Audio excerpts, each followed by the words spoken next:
malam untuk kita semua. Terima kasih untuk waktu dari teman-teman sekalian. Pada kesempatan kali ini, kita dari kelompok satu akan memaparkan materi tentang Komisi Pemberantasan Korupsi.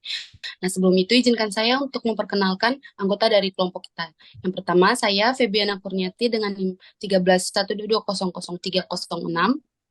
Perkenalkan, nama saya Muhammad Ridho Fariza dengan NIM 13122000354. Perkenalkan, nama saya Muhammad Ilham Julianto dengan NIM 13122000353. Perkenalkan, nama saya Rahmat Wedriansyah, NIM 1312-200-331. Perkenalkan, nama saya Satria Kalindra dengan NIM 13121000181. Next. Yang pertama, pembentukan Komisi Pemberantasan Korupsi atau KPK merupakan amanat dari ketentuan Pasal 43 Undang-Undang Nomor 31 Tahun 1999 tentang Pemberantasan Tindak Pidana Korupsi. Sebagai organ kenegaraan yang namanya tidak tercantum dalam Undang-Undang Dasar Negara Republik Indonesia tahun 1945, Komisi Pemberantasan Korupsi atau KPK dianggap oleh sebagian pihak sebagai lembaga ekstra konstitusional. Next.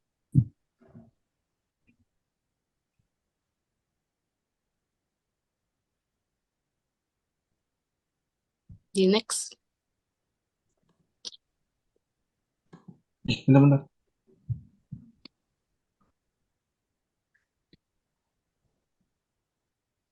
Secara singkat, putusan MK nomor 36 PUU 15 tahun 2017 mengandung 3 esensi pokok, yaitu A. Memposisikan KPK ke dalam lembaga negara yang berada di ranah kekuasaan eksekutif, karena menjalankan tugas penyelidikan, penyidikan, dan penuntutan dalam tindak pidana korupsi yang sejatinya sama dengan kewenangan kepolisian dan atau kejaksaan.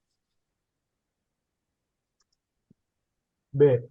Oleh karena KPK merupakan lembaga negara yang berada di ranah kekuasaan eksekutif, maka KPK dapat menjadi objek penggunaan hak angket DPR sebagai wakil rakyat yang melaksanakan fungsi pengawasan. C.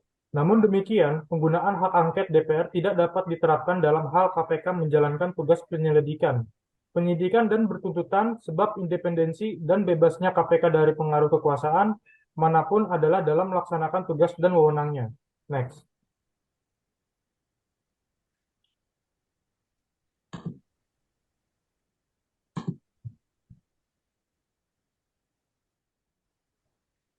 Dasar pembentukan KPK ialah karena belum optimalnya lembaga negara ini, kasus kepolisian dan kejaksaan yang mengalami publik distrust dalam pemberantasan tindak pidana korupsi. Sebagaimana putusan Mahkamah Konstitusi nomor 36 Peraturan Perundang-undangan 15 tahun 2017, Mahkamah Konstitusi menyatakan KPK bagian dari eksekutif yang bisa dikenakan hak angket karena lembaga ini melakukan fungsi eksekutif. Komisi Pemberantasan Korupsi atau KPK bukanlah lembaga yang bersifat konstitusional karena lembaga tersebut merupakan lembaga negara yang dibentuk berdasarkan undang-undang. Selanjutnya, A. Tugas KPK dikutip dari bab 2 Pasal 6 Undang-Undang Nomor 30 Tahun 2022 terdapat 5 tugas utama yang dibebankan pada lembaga KPK. Berikut tugasnya. 1. Koordinasi dengan instansi yang berwenang melakukan pemberantasan tindak pidana korupsi. 2. Supervisi terhadap instansi yang berwenang melakukan pemberantasan tindak pidana korupsi. 3. Melakukan penyelidikan, penyidikan, dan penuntutan terhadap tindak pidana korupsi. 4. Melakukan tindakan-tindakan pencegahan tindak pidana korupsi. 5. Melakukan monitor terhadap penyelenggaraan pemerintahan negara. B. Wewenang KPK. Masih mengutip dari bab yang sama, pada pasal 7 dijelaskan tentang wewenang yang bisa dilakukan oleh lembaga KPK. Di antaranya, 1. Mengkoordinasikan penyelidikan, penyidikan, dan penuntutan tindak pidana korupsi. 2. Menetapkan sistem pelaporan dalam kegiatan pemberantasan tindak pidana korupsi. Next. 3. Meminta informasi tentang kegiatan pemberantasan tindak pidana korupsi kepada instansi yang terkait. 4. Melaksanakan dengan pendapat atau pertemuan dengan instansi yang berwenang melakukan pemberantasan tindak pidana korupsi. 5. Meminta laporan instansi terkait mengenai pencegahan tindak pidana korupsi. Next.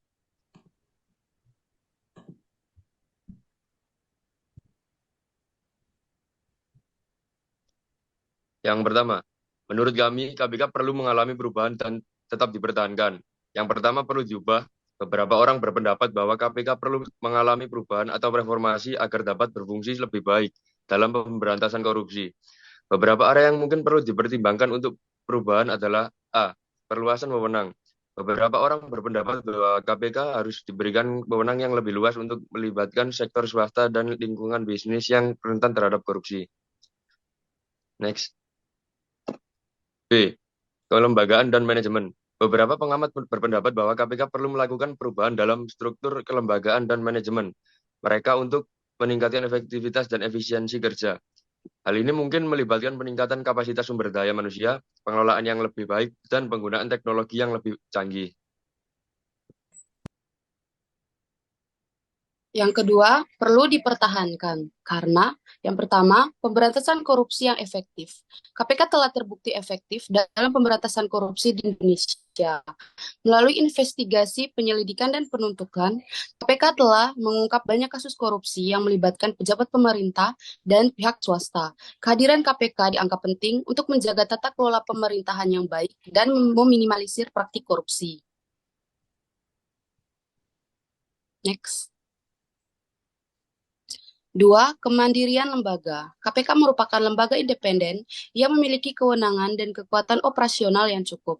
Hal ini penting agar KPK dapat bekerja tanpa intervensi politik dan tekanan dari pihak-pihak yang berkepentingan. Dengan mempertahankan KPK, diharapkan pemberantasan korupsi dapat dilakukan secara objektif dan efisien. Yang ketiga, dukungan publik. KPK memiliki dukungan yang kuat dari masyarakat Indonesia. Banyak orang percaya bahwa KPK merupakan garda terdepan dalam memerangi korupsi dan bahwa lembaga ini diperlukan untuk menjaga integritas sistem peradilan dan pemerintahan. Baik, terima kasih.